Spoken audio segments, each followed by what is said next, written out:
തിരുവനന്തപുരം നഗരത്തിൽ വീണ്ടും സ്ത്രീക്ക് നേരെ ആക്രമണം. രാത്രി മരുന്ന് വാങ്ങാൻ പോയ സ്ത്രീ ആക്രമിക്കപ്പെട്ടയുടൻ സഹായത്തിനായി പേട്ട പോലീസിനെ വിളിച്ചെങ്കിലും ഫലമുണ്ടായില്ല. രാത്രി സ്റ്റേഷനിലെത്തി മൊഴി കൊടുക്കാൻ പോലീസ് ആവശ്യപ്പെട്ടെന്നും ആക്രമിക്കപ്പെട്ട സ്ത്രീ പറഞ്ഞു. പരാതി കൈകാര്യം ചെയ്തതിൽ പോലീസിന് വീഴ്ച പറ്റിയെന്നാണ് special branch report. Thiruvananthapuram Pattoor മൂലവിളാകത്ത് തിങ്കളാഴ്ച രാത്രി മരുന്ന് വാങ്ങാൻ പോയ സ്ത്രീയാണ് ആക്രമിക്കപ്പെട്ടത്. എന്റെ വീട്ടിലേക്ക് കയറാനായിട്ട് ടേണിങ്ങിലേക്ക് തിരിഞ്ഞതും ഇയാള് എന്നെ കയറാൻ വണ്ടി എടുക്കാൻ സമ്മതിക്കാതെ ക്രോസ് ആക്കി വണ്ടി കൊണ്ടുവത്തിച്ചിട്ട് എൻ്റെ പ്രൈവറ്റ് പാർട്ടിലേക്ക് കടന്ന് പിടിക്കുകയാണ് ചെയ്തത്. വേദന കൊണ്ട് പൊളഞ്ഞ ഞാൻ ഇയാളുടെ കൈ തട്ടി മാറ്റിയിട്ട് നിന്നെ തൊട്ടാൽ എന്തു ചെയ്യുമടി എന്ന് ആക്രോശിച്ചുകൊണ്ട് എൻ്റെ മുടിക്ക് കുത്തി പിടിക്കുകയും അവിടെയുള്ള കരിങ്കൽ ചുമരിലേക്ക് എന്നെ വലിച്ചഴിച്ച് കൊണ്ടുപോയി എൻ്റെ ദേഹം മുഴുവനും പരിക്കേൽപ്പിക്കുകയും ചെയ്തു.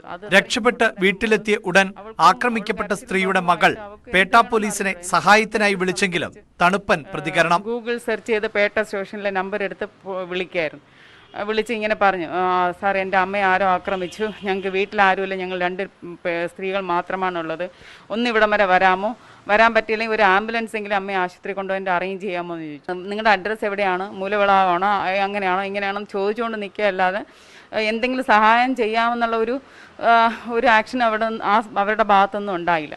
കേരളം വിടുകയാണെന്ന് ആക്രമണത്തിനിരയായ വീട്ടമ്മ. ഇവിടം സുരക്ഷിതമല്ല. ഇപ്പം എൻ്റെ മകള് പറഞ്ഞത് സത്യമായിട്ട് തോന്നി. മകൾ എപ്പോഴും പറയും ഇവിടം ശരിയല്ല, നമുക്ക് പോകാൻ പോകുന്നത്. പക്ഷെ ഞാനായിട്ടാണ് ഇവിടം വിട്ട് പോകാണ്ട് ഇങ്ങനെ നിന്നത്. ഇനിയിപ്പോൾ ഞാനിവിടെ നിൽക്കാൻ ആഗ്രഹിക്കുന്നില്ല. എത്രയും വേഗം ഞാൻ കേരളം വിട്ട് വേറെ ഏതെങ്കിലും സ്റ്റേറ്റിൽ പോകുന്നതിന് തീരുമാനം.